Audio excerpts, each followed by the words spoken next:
Hello everyone, welcome to Gotham Education, Class 10, Chapter 3rd, Topic Extracting Metal Law in the Activity Series. The oxide of this metal can be reduced to metal by heating alone. For example, cinnabar HgS is an ore of mercury. When it is heated in air, it is first converted into mercury oxide HgO. यहाँ पर किस तरीके से metal को oxide से अलग किया जाता है, यहाँ डेफिनेशन के थ्रू समझाया गया है. The oxide of this metal can be reduced to metal by heating alone. Heat देकर अगर मेटल को ऑक्साइड से अलग किया जाता है तो उसकी डेफिनेशन, जैसे हमने कल यहाँ रोस्टिंग रीड किया था, तो रोस्टिंग जहाँ पर हीट देकर ऑक्सीजन की प्रेजेंट में मेटल से किसी भी एलिमेंट को अलग किया जाता है तो उस प्रोसेस को रोस्टिंग कहा जाता है. और यहाँ रोस्टिंग के बारे में बताया गया है. The oxide of this metal can be reduce to metal by heating alone. जैसे यहाँ पर एग्जांपल दिया गया HgS, जिसको सिनेबर कहा जाता है, is an ore of mercury, है ना. ये मरकरी का और इसमें सल्फाइड, Hg किसका फॉर्मूला है, मरकरी का, और ये सल्फर के लिए यहाँ जुड़ा हुआ है. तो यहाँ पर देखो, यहाँ इक्वेशन के थ्रू समझाया गया है कि जब मरकरी सल्फाइड को ऑक्सीजन की प्रेजेंट में हीट दिया जाता है, मीन्स जब भी हम ऑक्सीजन की प्रेजेंट में हीट दे रहे हैं तो उस प्रोसेस को हमने रीड किया था, रोस्टिंग कहा जाता है उसे. तो यहाँ रोस्टिंग की जा रही है तो आपका मरकरी ऑक्साइड यहाँ पर बना HgO और सल्फर डाइऑक्साइड यहाँ पर लिबरेट हो गई. अब फिर से नेक्स्ट प्रोसेसिंग क्या रहेगी, HgO को फिर से हीट दी जा रही है. तो जब फिर से HgO जो हमारा प्रोडक्ट के रूप में फॉर्म हुआ था उसको जब हीट दी जाती है तो Hg अलग हो जाता है और ऑक्साइड अलग हो जाती है.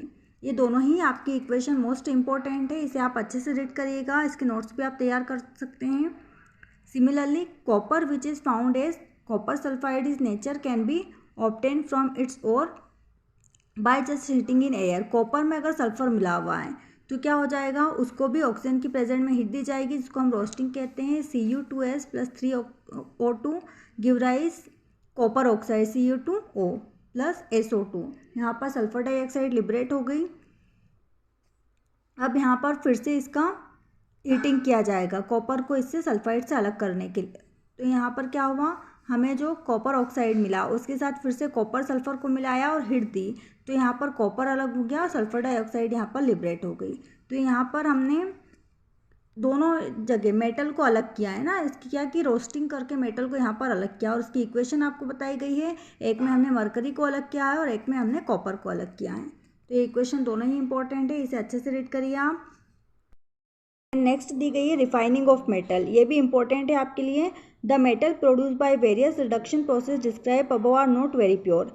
They contain impurity which must be removed to obtain pure metal. The most widely used method for refining impure electrolytic refining of metal. ठीक है, यहाँ पर मेटल में अगर हम उसको पूरी तरीके से रोस्टिंग करने के बावजूद भी अगर वहाँ पर इम्प्योरिटी रह जाती है, मेटल पूरी तरीके से प्योर नहीं मिल पाती, तो उनकी रिफाइनिंग की जाती है. लाइक अगर हम कल की प्रोसेस की बात करें तो यहाँ पर देखिए मेटल में क्या बताया था, सल्फाइड और उसको अलग करने के लिए रोस्टिंग की, फिर मेटल निकली, फिर उसकी रिफाइनिंग की, मतलब हमको और प्योर मेटल चाहिए तो उसकी रिफाइनिंग की जाती है. तो यहाँ रिफाइनिंग की प्रोसेस दिखाई गई है कि मेटल से इम्प्योरिटी को अलग करके प्योर फॉर्म में जब हमको मेटल चाहिए होती है तो उसके लिए रिफाइनिंग की जाती है.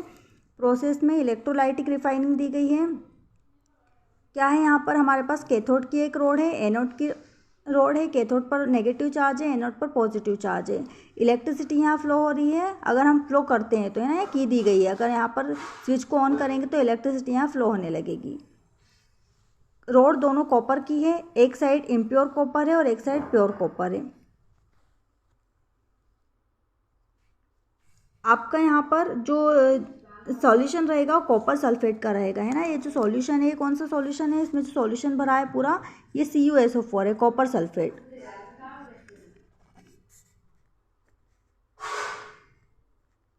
कॉपर सल्फेट का सॉल्यूशन है. अब यहाँ पर क्या होगा, जब इसके अंदर इलेक्ट्रिसिटी को प्रोवाइड किया जाएगा तो इलेक्ट्रिसिटी जैसे ही इसके अंदर फ्लो होने लगेगी, यहाँ पर एनोड के ऊपर प्योर कॉपर जमा होने लगेगी और इसकी थिकनेस बढ़ जाएगी, क्योंकि प्योर कॉपर कहाँ जमा होने लगेगी, एनोड के ऊपर.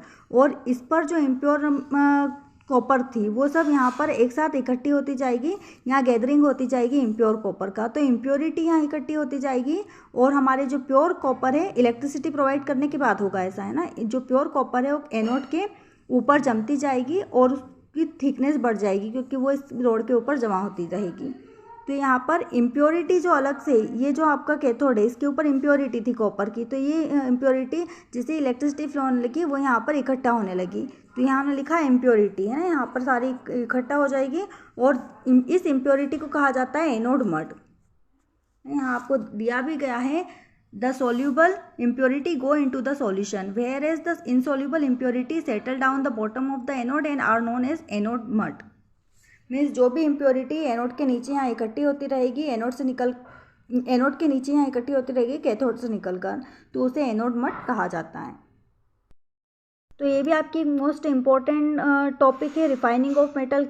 आपको भी डायग्राम और प्रोसेस को एक्सप्लेन करना है।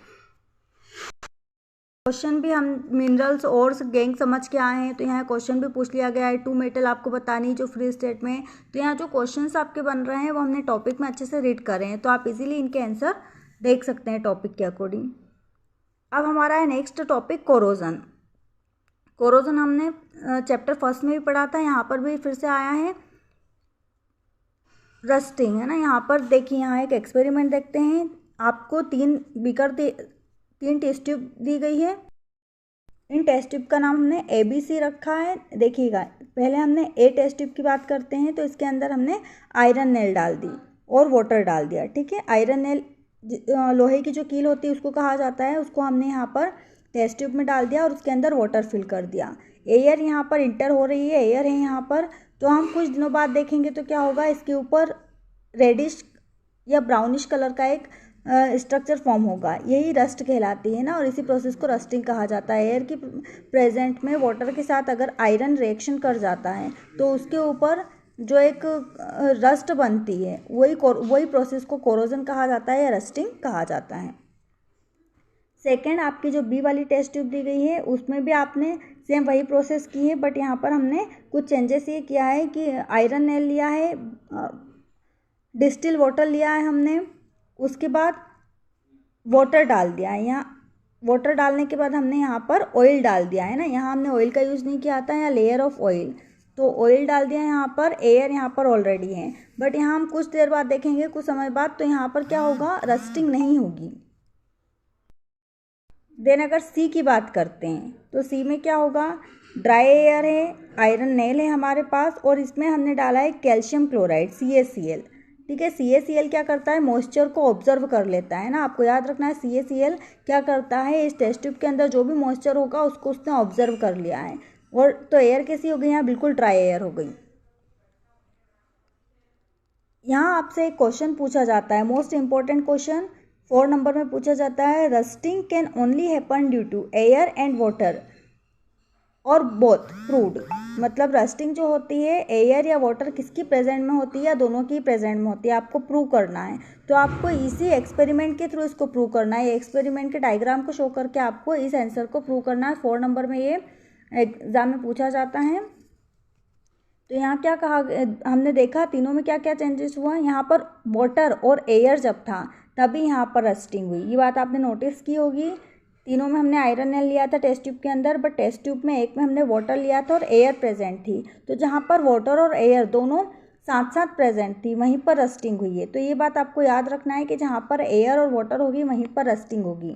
यहाँ एयर थी, वाटर था, लेकिन यहाँ हमने ऑयल डाल दिया था, मीन्स एयर और वाटर रिएक्ट नहीं कर पाए, तो यहाँ पर रस्टिंग नहीं हुई। देन यहाँ पर हमने बात की तो यहाँ पर ड्राई एयर थी, मतलब मॉइस्चर बिल्कुल भी नहीं था, मीन्स वाटर की क्वांटिटी बिल्कुल भी नहीं थी, नील थी यहाँ पर, तो यहाँ पर भी रस्टिंग नहीं हुई।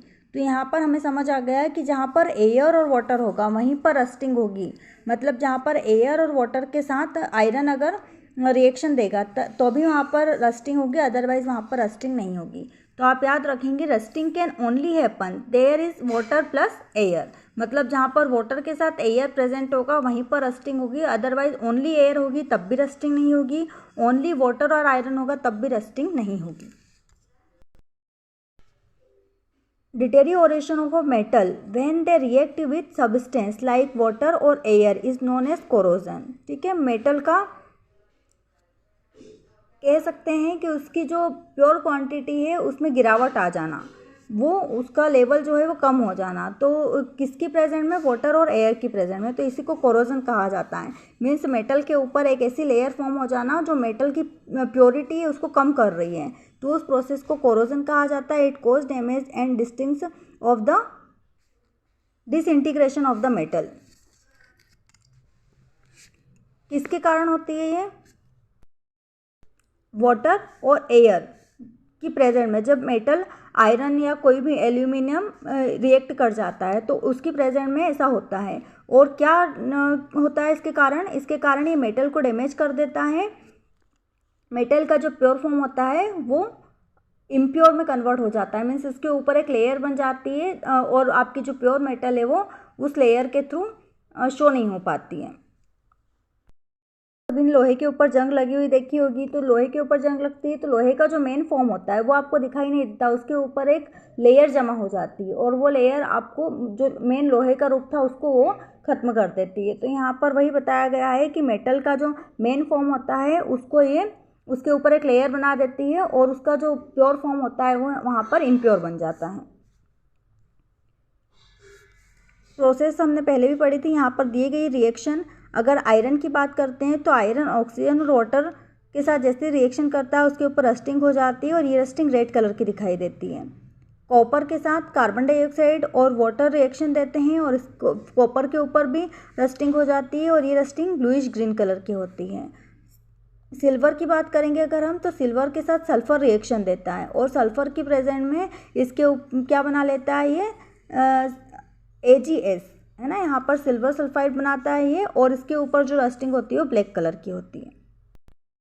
आप सब याद रखें, आयरन के ऊपर रस्टिंग रेड कलर की है, कॉपर के ऊपर रस्टिंग ब्लूइश कलर की है और सिल्वर के ऊपर ब्लैक कलर की है। सिल्वर की जो ज्वेलरी होती है वो भी आपने देखी होगी, अगर उसको हम ज़्यादा समय तक पहने रहते हैं तो उसके ऊपर भी एक ब्लैक कलर की लेयर बन जाती है, उसी को यहाँ पर रस्टिंग कहा गया है। प्रिवेंशन ऑफ कोरोजन, किस तरीके से हम कोरोजन से मेटल को बचा सकते हैं। The rusting of iron can be prevented by painting, paint करके, ऑयलिंग, ऑयल करके या ग्रीसिंग, ग्रीस करके उसको हम बचा सकते हैं कोरोजन से। उसके अलावा यहाँ पर कुछ मेन प्रोसेसेस दी गई है, गैल्वेनाइजेशन, क्रोम प्लेटिंग, एनोडाइजिंग और मेकिंग एलोज। तो यहाँ पर हमारा जो गैल्वेनाइजेशन है उसकी प्रोसेस यही दी गई है। Galvanization is a method of protecting steel and iron from rusting by coating them with a thin layer of zinc. Galvanization क्या है, जिंक के थ्रू अगर आप आयरन को प्रोटेक्ट कर रहे हैं, यहाँ पर दिया गया स्टील और आयरन दोनों को प्रोटेक्ट करने की प्रोसेस बताई है, तो स्टील और आयरन के ऊपर आप जिंक की कोटिंग कर देते हैं जिसके कारण वो एयर के कांटेक्ट में नहीं हो पाती और उसमें रस्टिंग नहीं होता है, तो उस प्रोसेस को गैल्वेनाइजेशन कहा जाता है। अब यहाँ जिंक की कवरिंग क्यों की जाती है, क्योंकि जिंक एक लेस रिएक्टिव मेटल है, ये रिएक्ट नहीं देती है एयर के साथ, वाटर के साथ, और इसी कारण ये आयरन या फिर स्टील को भी रस्टिंग से बचा लेती है। नेक्स्ट सेकंड प्रोसेस दी गई chrome plating. It is a technique of electroplating of thin layer of chromium on to a metal object. यहाँ पर इलेक्ट्रोप्लेटिंग की जाती है मेटल ऑब्जेक्ट पर, और किससे की जाती है, क्रोमियम से। तो क्रोमियम मेटल से अगर किसी मेटल के ऊपर कवरिंग की जाती है तो उसको कहा जाता है क्रोम प्लेटिंग। फिर आता है एनोडाइजिंग। एनोडाइजिंग है ना, anodizing prevention of aluminium. Anodizing कौन सी प्रोसेस है, एल्यूमिनियम को रस्टिंग से बचाने की प्रोसेस है। Prevention of aluminium by electrolysis process. Electrolysis process के थ्रू एल्यूमिनियम को अगर हम रस्टिंग से बचाते हैं तो उस प्रोसेस को एनोडाइजिंग कहा जाता है। इसमें जो लिक्विड यूज़ किया जाता है वो H2SO4 होता है, सल्फ्यूरिक एसिड है ना, सल्फ्यूरिक एसिड के थ्रू यहाँ पर ये प्रोसेस की जाती है, इस प्रोसेस को एनोडाइजिंग कहा जाता है। नेक्स्ट है आपकी एलोइंग। फर्स्ट गैल्वेनाइजेशन है, सेकेंड क्रोम प्लेटिंग है, थर्ड एनोडाइजिंग है एंड फोर्थ है allowing. Alloying is a very good method of improving the property of metal. We can get the desired property by this method. For example, iron is the most widely used metal, but it is never used in pure state. This is because pure iron is very soft and stage easily when hot. Allowing किसे कहा जाता है? जब किसी metal के अंदर आप किसी दूसरी मेटल या नॉन मेटल को मिला देते हैं तो उस प्रोसेस को एलोइंग कहा जाता है और इसके थ्रू भी आप मेटल को रस्टिंग से बचा सकते हैं। लाइक यहाँ एक एग्जांपल दिया गया है, आयरन जो होता है वो एक ऐसी मेटल है जो आप प्योर स्टेट में यूज़ नहीं कर सकते, क्योंकि अगर हम उसका आयरन का प्योर स्टेट देखें तो वो सॉफ्ट होती है और स्ट्रेचेबल होती है। अगर हम हीट दें उसे तो वो बहुत ही जल्दी, जो प्योर स्टेट होता है आयरन का, वो बहुत ही जल्दी मेल्ट हो सकता है। But if it is mix with a small amount of carbon about 0.05%, जब इस आयरन के अंदर कार्बन को मिला दिया जाता है 0.05% के फॉर्म में, it become hard and strong, तभी वो हार्ड और स्ट्रॉन्ग बन पाती हैं। मीन्स अगर हम प्योर स्टेट में आयरन की बात करें तो उसका नेचर कैसा बताया गया है? बुक के अकॉर्डिंग कहा गया है कि सॉफ्ट नेचर की होती है, लेकिन जब उसके अंदर कार्बन 0.05% अमाउंट में मिला दिया जाता है तभी वो स्ट्रॉन्ग हो पाती हैं। When iron is mixed with nickel and chromium we get stainless steel. Steel का नाम आप सभी ने सुन रखा है ना, हमारे घरों में बर्तन, जो भी बर्तन यूज़ किए जाते हैं वो सभी स्टील से ही बने होते हैं। तो स्टील भी एक ऐसा एलॉय है जिसके अंदर आपने निकिल और क्रोमियम और आयरन, इन तीनों को मिक्स किया है। इन तीनों को मिक्स करने से एक नया फॉर्म बना जिसको हमने स्टेनलेस स्टील नाम दिया, which is hard and does not rust. तो अब इन तीनों को मिक्स कर दिया, तो इन तीनों को मिक्स करने के कारण उसका बेनिफिट क्या हुआ कि एक तो उसका नेचर हार्ड हो गया और दूसरा उसके ऊपर रस्टिंग का कोई इफेक्ट नहीं होता है। The properties of any metal can be changed if it mixed with some other substance. The substance added may be metal or non-metal. तो यहाँ पर एलोइंग क्या है? किसी भी आपकी जो भी मेटल होगी उस मेटल के अंदर या तो आपने नॉन मेटल मिला दिया, कोई अदर मेटल मिला दी ताकि आप उसको रस्टिंग से बचा सकें, तो उस प्रोसेस को एलोइंग कहा जाता है। An alloy is homogeneous mixture. यहाँ पर आपसे क्वेश्चन पूछ सकते हैं डिफाइन एलोइज या व्हाट इज एलोइज, यहाँ पे क्वेश्चन पूछा भी गया है, तो यहाँ इसकी डेफिनेशन भी दी गई है। An alloys is homogeneous mixture of two or more metal. एलोइज एक होमोजेनस मिक्सचर है एक या एक से ज़्यादा मेटल या फिर नॉन मेटल का। ठीक है, यहाँ आपको याद रखना है कि मेटल या फिर नॉन मेटल, या तो मेटल से मिलाकर बनाया गया है अलग अलग, या फिर मेटल या नॉन मेटल दोनों से मिलकर बनाया गया है, और उसको कहा जाता है एलॉय। तो यहाँ हमारा ये टॉपिक कंप्लीट हुआ। लास्ट इसका टॉपिक था प्रिवेंशन ऑफ कोरोजन, ये कंप्लीट हो गया है। इस पूरे चैप्टर को आप हर एक वीडियो देखकर अच्छे से रीड करिए और इसके नोट्स प्रिपेयर करिए।